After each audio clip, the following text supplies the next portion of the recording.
महाद्वीपीय विस्थापन का सिद्धांत। महाद्वीपीय विस्थापन का सिद्धांत जर्मन जलवायु शास्त्री अल्फ्रेड वेगनर द्वारा प्रस्तुत किया गया था, जिसके अंतर्गत सुपर कॉन्टिनेंट पेंजिया व मेगा ओशन पेंथलासा की उपस्थिति को समझाया गया। इस सिद्धांत के अनुसार कार्बोनिफेरस काल में पेंजिया के विभाजन को प्रारंभ होना बताया गया। जैसे चित्र है कि पेंजिया था जिसके चारों तरफ पेंथलासा था, फिर कार्बोनिफेरस एज में पेंजिया दो भागों में अंगारा लैंड और गोंडवाना लैंड में टूट गया, जिसके मध्य टेथिस जियोसिंक्लाइन जन्म ली। मतलब टेथिस आकर में इन दोनों महाद्वीपों द्वारा अवसादों का जमा किया गया। फिर जुरासिक एज में यह पृथ्वी मतलब यह संपूर्ण विश्व वर्तमान स्थिति में आ गया। Antarctica, north south America, Indian ocean, Indian Australia, शेष पेंथलासा था का साउथ सी। अल्फ्रेड वेगनर द्वारा प्रस्तुत किए गए या वेगनर के सिद्धांत का मुख्य उद्देश्य महाद्वीपों के विस्थापन के द्वारा जीवाश्म ईंधन के वितरण संबंधी विषमता को समझाना था। वेगनर पृथ्वी के इतिहास के दौरान जलवायु में होने वाले क्रमिक परिवर्तन का अध्ययन करने की शाखा से संबंधित थे, पैलियो क्लाइमेटोलॉजिस्ट, जिस हेतु प्राचीन समय की वनस्पतियों का अध्ययन उनके जीवाश्म द्वारा किया जाता था। प्राचीन वनस्पति ग्लोसोप्टिरस जो कि विशालकाय प्रकृति की थी के जीवाश्म वर्तमान में जीवाश्म ईंधन के रूप में उपस्थित है। अर्थात वेगनर वनस्पति जीवाश्म के वितरण को सफलतापूर्वक समझाने का प्रयास करते हैं, जो कि दो संभावित कारणों से ही संभव है।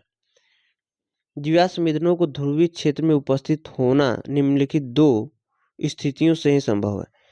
पहला है कि पृथ्वी के इतिहास के दौरान ताप के कटिबंधों का विस्थापित होना, और दूसरा है कि पृथ्वी के इतिहास के दौरान महाद्वीपों का विस्थापित होना। वेगनर द्वारा यह स्पष्ट किया गया कि अध्ययन के दौरान ऐसा कोई साक्ष्य प्राप्त नहीं होता है कि पृथ्वी पर कटिबंधों का विस्थापन हुआ हो, परंतु ऐसे कई साक्ष्य प्राप्त होते हैं जो कि महाद्वीपों के विस्थापन को प्रमाणित करते हैं।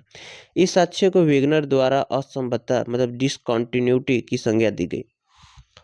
असंबद्धताएं अल्फ्रेड वेगनर द्वारा असंबद्धताओं को लेकर अपने सिद्धांत में साक्ष्यों की भांति प्रस्तुत किया गया। यह अवधारणाएं अपने साक्ष्यों के माध्यम से महाद्वीपीय विस्थापन को समझाने में सफल रही। यथा जैसे मतलब पहला है जीवाश्म ईंधनों का वितरण। यह स्मरणीय कि वर्तमान में जीवाश्म ईंधन हमें ध्रुवीय प्रदेशों व शीतोष्ण कटिबंधों में भी प्राप्त होते हैं, जबकि यह जीवाश्म विशालकाय वनस्पति ग्लोसोप्टिरस के जीवाश्म है, जो कि उष्णकटिबंधीय प्रदेश की वनस्पति है। अर्थात उष्णकटिबंधीय क्षेत्र की वनस्पति का जीवाश्म ध्रुवीय प्रदेशों या क्षेत्रों में उपस्थित होना। उदाहरण साइबेरिया में जैसे गैस, अलास्का में तेल, जर्मनी में तेल। दूसरा है कि डायनासोर का जीवाश्म। यह स्मरणीय कि डायनासोर एक ठंडे रक्त का जीव था मतलब सरीसृप, तथा ठंडे रक्त के जीव हेतु सूर्य का प्रकाश रक्त को गर्म बनाए रखने हेतु सर्वाधिक महत्वपूर्ण है। परंतु डायनासोर सरीसृप के जीवाश्म हमें ध्रुवीय क्षेत्र जैसे साइबेरिया व अलास्का जैसे क्षेत्रों में प्राप्त होते हैं, तथा सर्वप्रथम ये जूरा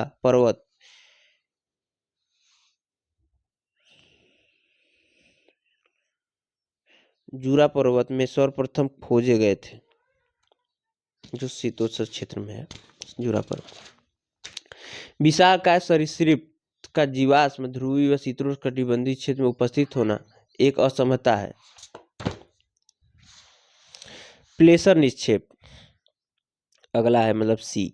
तीसरा यह स्मरणीय है कि प्लेसर वह निक्षेप है जिसके आसपास धात्विक खनिज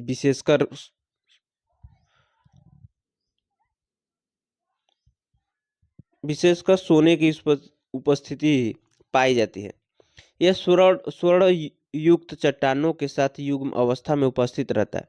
यह स्मरणीय के प्लेसर के विशाल भंडार ब्राजील के तट के समीप उपस्थित है तथा उपनिवेश काल के दौरान प्लेसर की उपस्थिति के कारण स्वर्णयुक्त चट्टानों की खोज हेतु व्यापक उत्खनन किए गए, परंतु प्लेसर के होने के बाद भी स्वर्णयुक्त चट्टानें अनुपस्थित रही।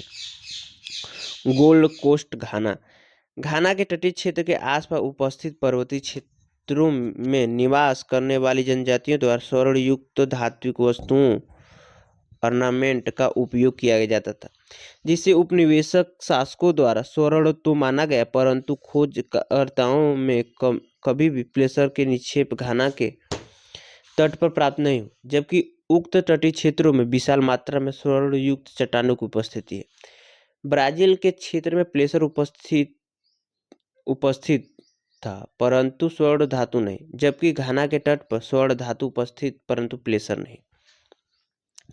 डी टीलाइट चट्टानें यह स्मरणीय कि टीलाइट के चट्टानों का निर्माण विशालकाय हिमनदों के द्वारा होता है।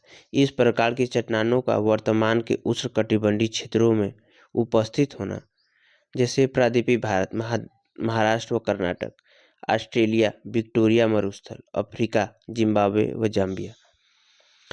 मिसोसारस का जीवाश्म मिसोसारस एक छोटे आकार का सागरी सरीसृप हुआ करता था, जो कि रिब्ड संरचना का था तथा जल व स्थल दोनों क्षेत्रों में उत्तरजीविता को प्रदर्शित करता था, परंतु अंतरा महाद्वीपीय स्तर पर इस जीव के जीवाश्म का उपस्थित होना एक विचित्र स्थिति को दर्शाता है, क्योंकि यह संपूर्ण महासागर पार करने योग्य शारीरिक संरचना के नहीं थे।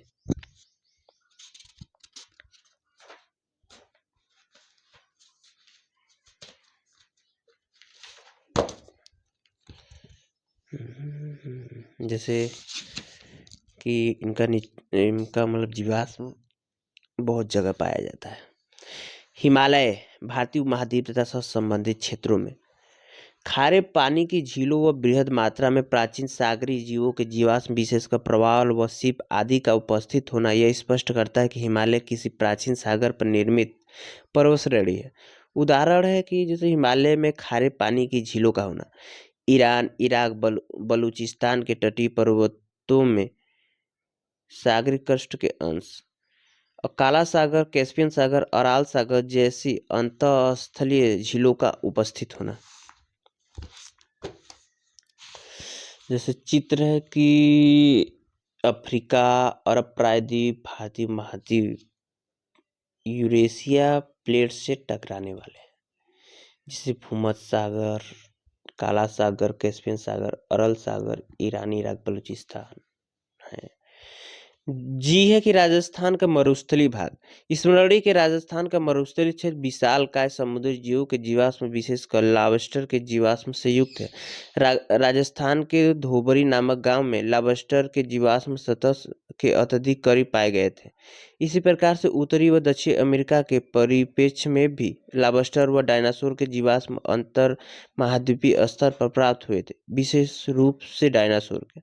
केस स्टडी पहला कि ब्रिटिश पैलियोन्टोलॉजिस्ट्स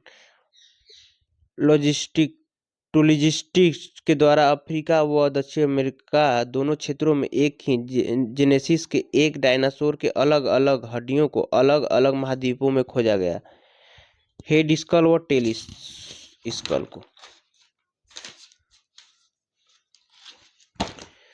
उक्त वर्णन का उल्लेख ब्रिटिश पैलियोन्टोलॉजिस्ट द्वारा अपनी आत्मकथा में किया गया था, जिसका औपचारिक उल्लेख वेगनर के सिद्धांत में भी किया जाता है। अगला के जीव संबंधी साक्ष्य, कई अफ्रीकी मूल के जीवों का एशियाई, विशेषकर भारतीय महाद्वीप में उपस्थित होना, जैसे कि सिंह, राइनो व हाथी, जिनका मूल अफ्रीका के घाना के मैदानों में माना जाता है, का एशियाई क्षेत्र यथा इंडोनेशियाई व बोर्नियाई हाथी, जैसे डार्फ या बोनी हाथी, माफे भारतीय ग्रे हाथी, जवाइन व सुमात्राइन राइनो, भारतीय एक सिंग वाला राइनो व विशेषकर एशियाई सिंह। यह स्मरणीय कि एशियाई सिंह का एकमात्र प्राकृतिक आवास भारत के गुजरात का गिरवान घास के मैदान का क्षेत्र है। मतलब जो गिरवन है घास का मैदान का क्षेत्र है, तथा यह असंभव तुल्य है कि समान प्रवासन की क्रिया द्वारा एशिया क्षेत्र से सिंह का प्रवेश हुआ हो। उपरोक्त वर्णित सभी साक्ष्यों से यह सिद्ध होता है कि महाद्वीप प्रारंभ में एक ही स्थान पर पेंजिया सुपर कॉन्टिनेंट के रूप में उपस्थित रहे होंगे।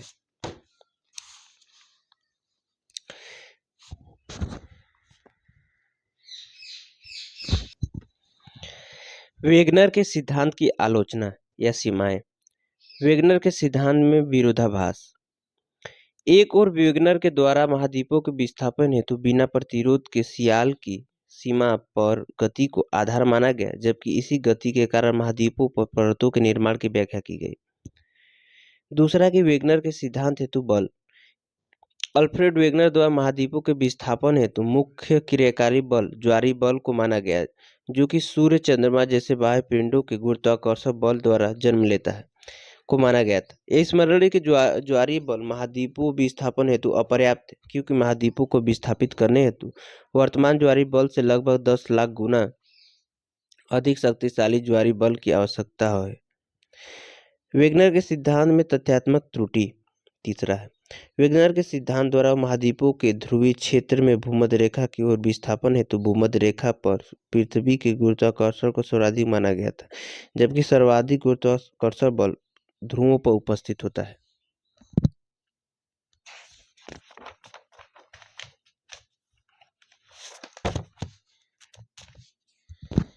वेगनर के सिद्धांत की विशेषताएं।